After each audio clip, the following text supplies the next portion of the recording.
राधे राधे दोस्तों। महाभारत में धृतराष्ट्र की भूमिका बहुत ही अजब थी। कई पाप किए जिसका परिणाम भी झेलना पड़ा।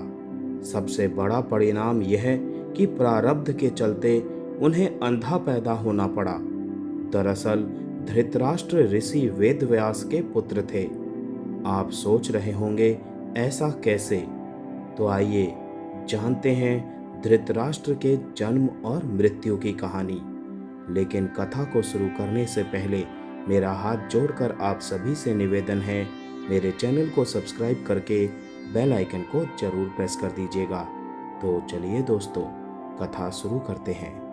महाराजा शांतनु और सत्यवती के पुत्र विचित्रवीर्य की दो पत्नियां अंबिका और अंबालिका थी। दोनों को कोई पुत्र नहीं हो रहा था, तो सत्यवती के पुत्र वेदव्यास की सहायता से पुत्र को जन्म दिया। अंबिका से धृतराष्ट्र, अंबालिका से पांडु और दासी से विदुर का जन्म हुआ। अंबिका जब ऋषि वेदव्यास के सामने गई तो उनके तेज और रूप को देखकर उन्होंने आंखें बंद कर ली, जिसके चलते उनका पुत्र अंधा पैदा हुआ। अंबालिका को तो बुखार ही आ गया, तो उनका पुत्र पांडु रोग से ग्रसित पैदा हुआ। इसी बीच जब दूसरी बार अंबिका को भेजा जाना था तो उसने अपनी जगह अपनी दासी को भेज दिया। दासी से विदुर का जन्म हुआ। तीनों ही ऋषि वेदव्यास की संतान थी। इन्हीं तीन पुत्रों में से एक धृतराष्ट्र के यहाँ जब कोई पुत्र पैदा नहीं हुआ तो वेदव्यास की कृपा से ही 99 पुत्र और एक पुत्री का जन्म हुआ। धृतराष्ट्र जन्म से ही अंधे थे। उनका विवाह गांधार प्रदेश की राजकुमारी गांधारी से हुआ।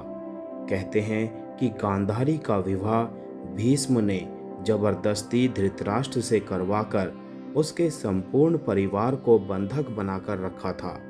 गांधारी के लिए यह सबसे दुखदाई बात थी। गांधारी का आंखों पर पट्टी बांधने का एक कारण यह भी था।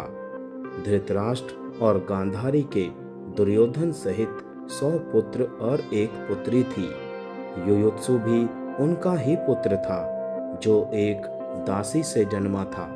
संजय और विदुर धृतराष्ट्र के मंत्री थे।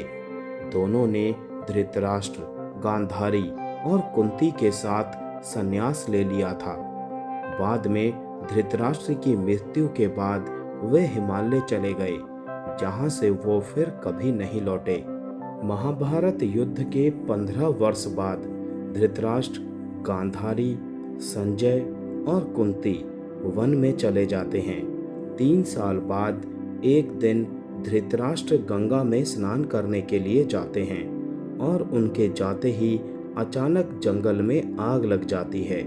उसके बाद गांधारी, कुंती और संजय को कुटिया छोड़नी पड़ती है। वे सभी धृतराष्ट्र के पास आते हैं, यह देखने कि कहीं उन्हें तो कोई खतरा नहीं है। संजय उन सभी को जंगल से चलने के लिए कहते हैं, क्योंकि पूरा जंगल आग से जल रहा था। लेकिन धृतराष्ट्र उन्हें कहते हैं कि यही वो घड़ी है जब उन्हें मोक्ष की प्राप्ति होगी। तीनों लोग वहीं रुक जाते हैं और उनका शरीर उस आग में झुलस जाता है। संजय उन्हें छोड़कर हिमालय की ओर प्रस्थान करते हैं, जहां वो एक सन्यासी की तरह रहते हैं। इस तरह 1 साल बाद नारद मुनि आकर युधिष्ठिर को उनके परिवारजनों की दुखद मृत्यु का समाचार देते हैं। युधिष्ठिर वहां जाकर उनके अंतिम संस्कार का क्रियाक्रम कर पिंडदान आदि कर्म करते हैं। जय श्री कृष्णा।